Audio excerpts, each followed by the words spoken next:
చాలా మంది ప్రజలు సర్జరీ ద్వారా వాళ్ళ అపెండిక్స్ ని తీయించుకుంటారు, కానీ అసలు ఈ అపెండిక్స్ అంటే ఏంటి?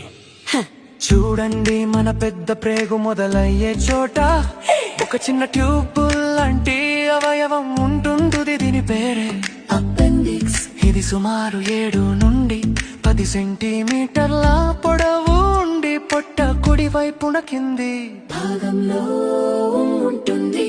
చాలా మంది ఇది నిరుపయోగం అని అనుకుంటారు, కానీ రీసెర్చ్ ప్రకారం ఇది గుడ్ బ్యాక్టీరియాకి ఒక స్టోర్ హౌస్. మన జీర్ణ వ్యవస్థ దెబ్బతిన్నప్పుడు ఈ అపెండిక్స్ ఆ గుడ్ బ్యాక్టీరియాని తిరిగి పేగుల్లోకి విడుదల చేస్తుంది.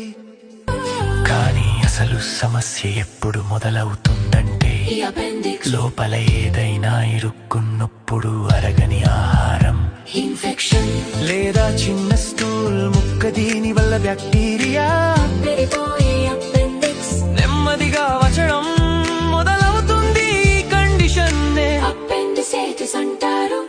ఇప్పుడు ఈ వచ్చిన అపెండిక్స్ పగిలిపోయే స్థితికి వచ్చినప్పుడు పేషెంట్ కి పొట్ట కుడి వైపున సడన్ గా చాలా తీవ్రమైన నొప్పి వస్తుంది. దాంతో పాటు వికారం, వాంతులు మరియు జ్వరం కూడా రావచ్చు.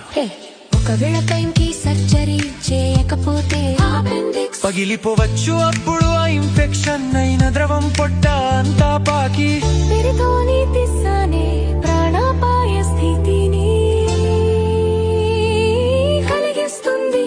అందుకే డాక్టర్లు అపెండెక్టమీ అనే సర్జరీ చేసి ఆ అపెండిక్స్ ని తీసేస్తారు. ఎందుకంటే ఒక మనిషి అది లేకపోయినా పూర్తిగా నార్మల్ గా ఈజీగా బ్రతికేయొచ్చు.